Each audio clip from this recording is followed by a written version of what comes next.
Very good noon to everyone. In the last lecture we learned about C3 pathway, that is Calvin cycle, and today we are going to discuss C4 pathway और इसे और क्या कहा जाता है HSK pathway. So let's start. So it's a C4 pathway because the first stable compound is 4 carbon compound, that is why it's a C4 pathway. Second one is the HSK pathway क्योंकि Hatch and Slack and Korstag they discovered this pathway, that is why it is known as HSK pathway, Hatch Slack Korstag pathway.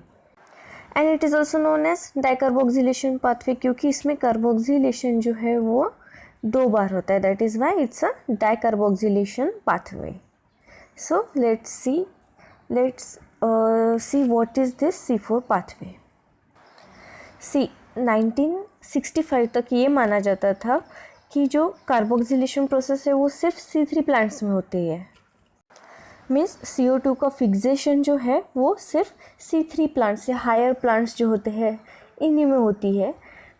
लेकिन बाद में scientist है कोर्स्टैक और उनके कुछ friends थे hat and बर, सो इन्होंने डेमोन्स्ट्रेट किया by using C12O2 in sugar cane leaves. Sugar cane क्या है, C4 प्लांट है.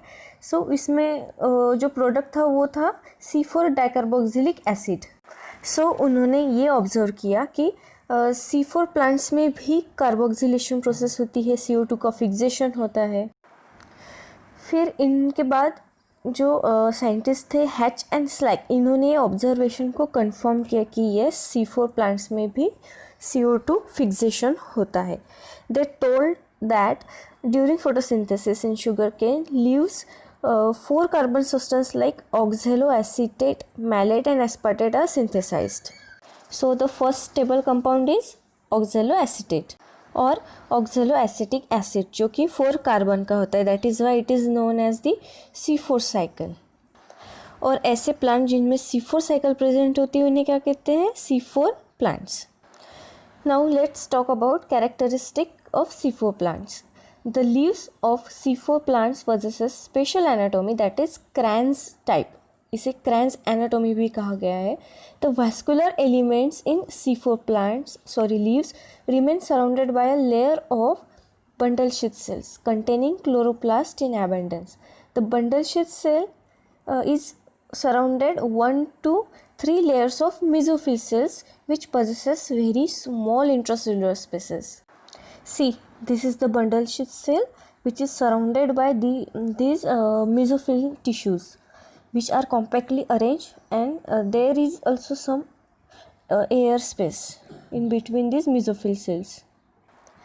And this is the vascular bundle. So vascular bundle are surrounded by bundle sheath of larger parenchymatous cells.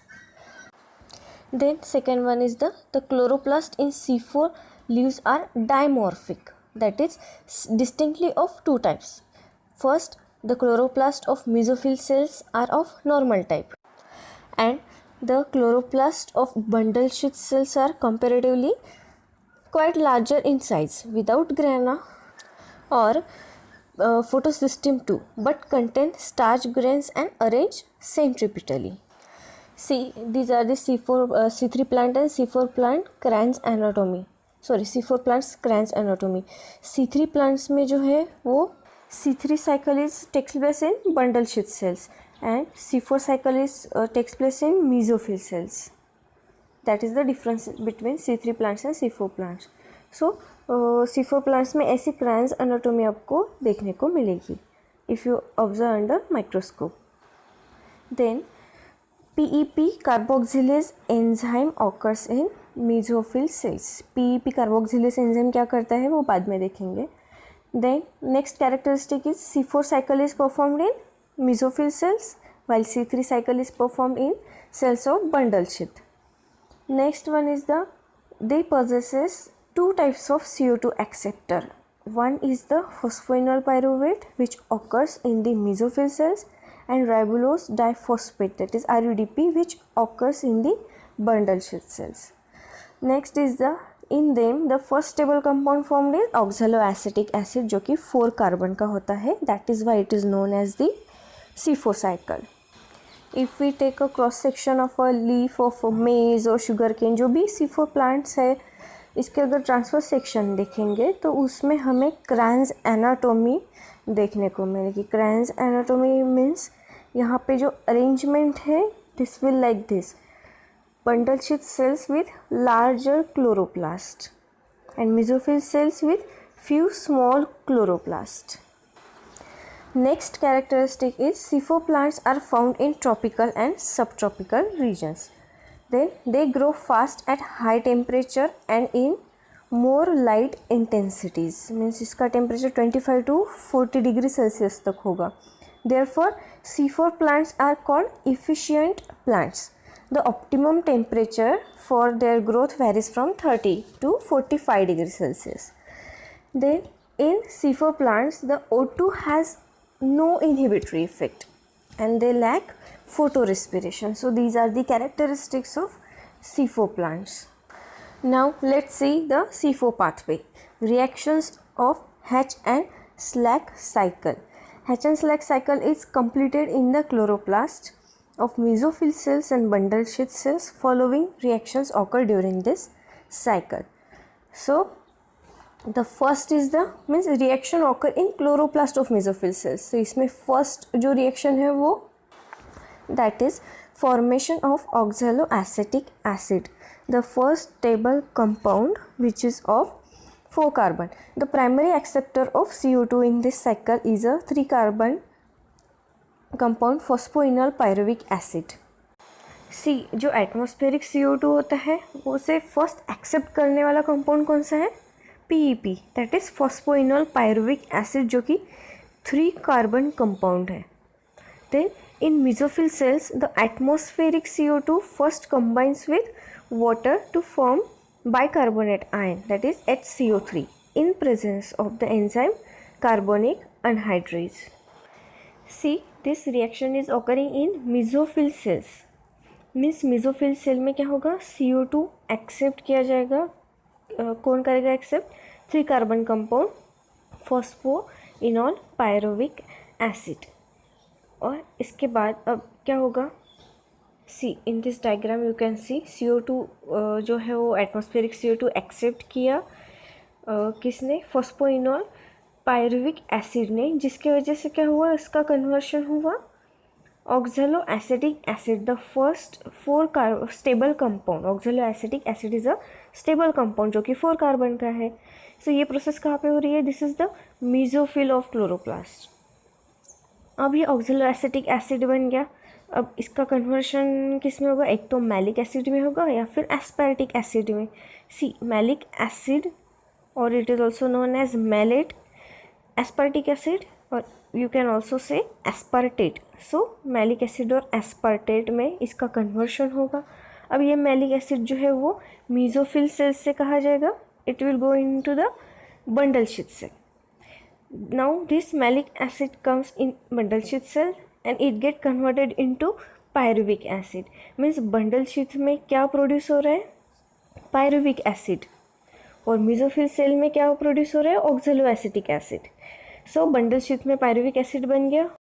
Now it will go into the mesophyll cell. Pyruvic acid का फिर conversion फिर से phosphoenol pyruvic acid PEP में होगा और फिर से ये साइकिल चलती रहेगी. लेकिन during conversion of malic acid to pyruvic acid there is a liberation of CO2. जो CO2 कहाँ पे यूटिलाइज होगा? केल्विन साइकिल में. सो केल्विन साइकिल C3 पाथवे जो है वो कहाँ पे होता है? बंडल शीथ सेल में. और C4 साइकिल कहाँ पे चलेगी? In the mesophyll cells. Means C4 cycle चलेगी मीन्स क्या होगा? इसमें स्टेबल कंपाउंड बनेगा ऑक्सैलोएसिटिक एसिड. वो तो डायरेक्टली यूटिलाइज नहीं होता, तो उसका कन्वर्शन पहले मैलिक एसिड में होता है, फिर वो बंडल शीथ सेल में जाता है, फिर उसका कन्वर्शन पायरुविक एसिड में होता है. और पायरुविक एसिड जो है it can easily accepted by the mesophyll tissues. So C3 cycle जो है केल्विन साइकिल ये बंडल शीथ सेल में होती है और C4 साइकिल कहाँ पे होती है? मेसोफिल सेल्स में. Next is the CO2 acceptor phosphoenol pyruvic acid, that is PEP, combine with CO2 and forms 4 carbon acid, that is oxaloacetic acid or oxaloacetate in presence of enzyme PEP carboxylase. So the enzyme remain present in large amount in mesophyll cells. So this is the first step, that is carboxylation process. Carboxylation process में क्या हो रहा है, phosphoenol pyruvic acid का conversion हो रहा है oxaloacetic acid में. कहाँ पे, मेसोफिल सेल्स में. C4 पाथवे में 4 स्टेप्स है. First one is the carboxylation, second one is the reduction, third one is the decarboxylation and finally regeneration. So first step हमने देख ली है, carboxylation process. Now the next one is the reduction process, formation of malic acid and aspartic acid, that is malate and aspartate. So oxaloacetic acid is quite unstable and is converted either into malic acid or aspartic acid. See, first compound जो है oxaloacetic acid है लेकिन वो unstable है.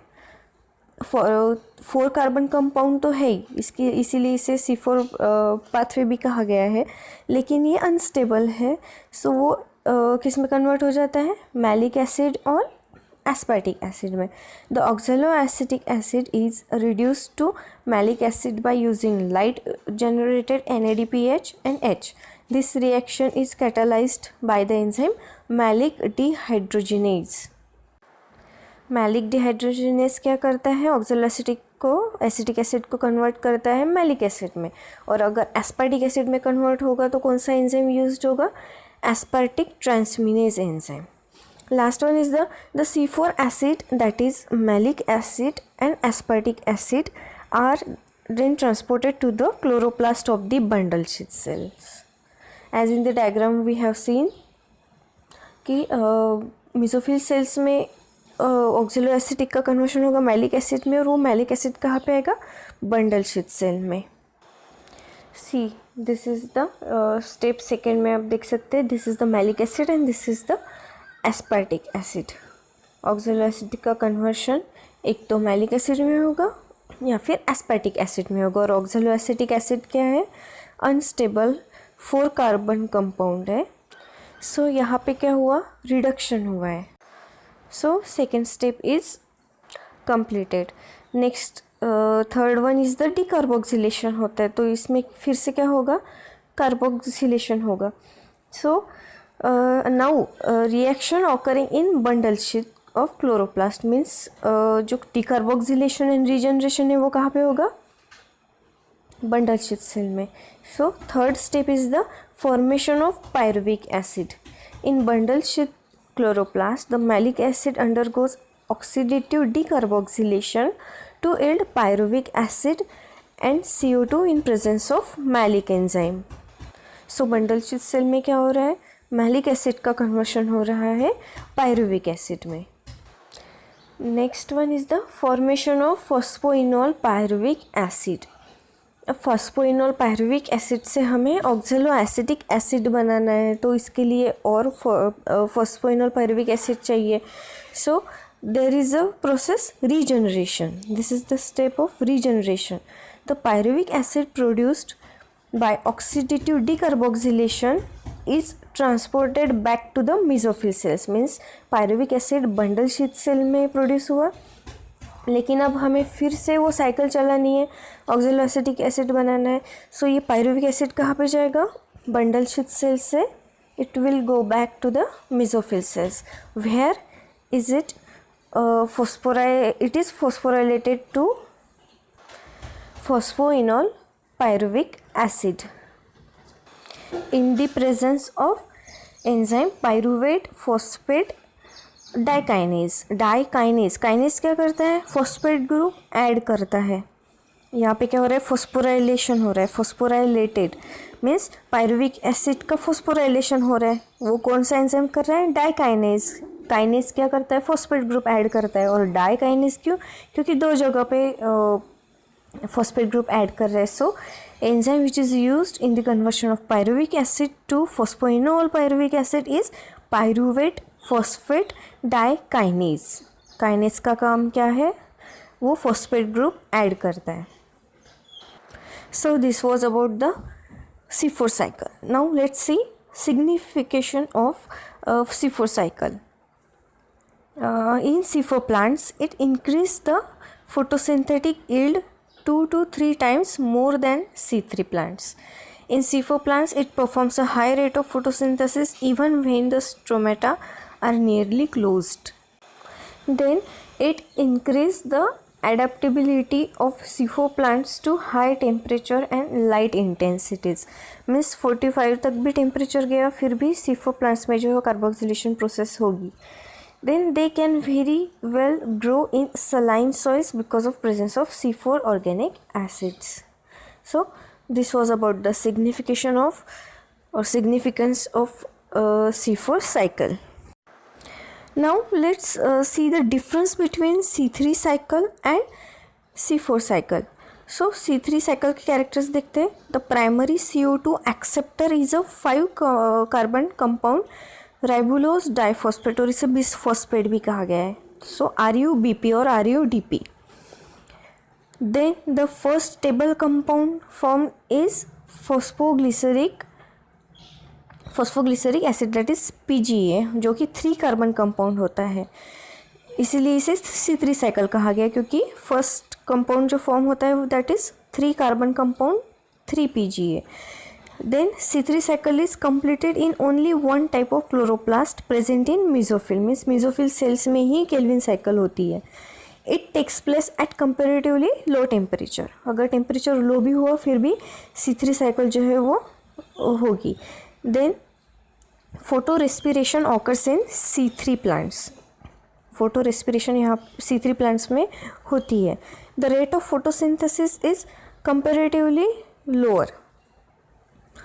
Then it occurs in C3 plants which show normal anatomy. अब हम देखते हैं कि C4 प्लांट्स कैसे होते हैं और C4 साइकिल कैसी होती है. The primary CO2 acceptor is a 3 carbon compound phosphoenol pyruvic acid. लेकिन जो फर्स्ट स्टेबल कंपाउंड जो है वो होता तो अनस्टेबल ही है, लेकिन जो फर्स्ट जो कार्बन प्रोड्यूस होता है that is 4 carbon oxaloacetic acid. Then C4 cycle is completed in 2 types of chloroplast. Means वो पहले मेसोफिल सेल्स में ऑक्जेलो एसिटिक बन रहा था और उसका कन्वर्शन मैलिक एसिड में होती है. मैलिक एसिड कहाँ पे जा रहा था, बंडल शीट सेल्स में. सो 2 टाइप्स के क्लोरोप्लास्ट सेल्स जो है वो इसमें C4 साइकिल चलती है. So mesophyll cells and another one is the bundle sheath cell. Then it takes place at high temperature and more light intensities. Means ज़्यादा temperature भी होगा फिर भी यहाँ पे ये साइकिल चलेगी. वहाँ पे क्या होगा, कार्बोक्सिलेशन प्रोसेस होगा. Then it takes place photorespiration does not occur in C4 plants. C3 plants में फोटो रेस्पिरेशन होता है लेकिन C4 प्लांट्स में नहीं होता. The rate of photosynthesis is comparatively higher. C3 plants में रेट कम होता है. Then it occurs in C4 plants which show Kranz anatomy. C3 plants में जो है वो कोई भी स्पेशल टाइप की एनाटोमी नहीं होती, लेकिन C4 प्लांट्स में जो एनाटोमी होती है उसे क्रैंज एनाटोमी कहा जाता है. So this was about C4 cycle HSK pathway. See you in the next lecture. Thank you so much.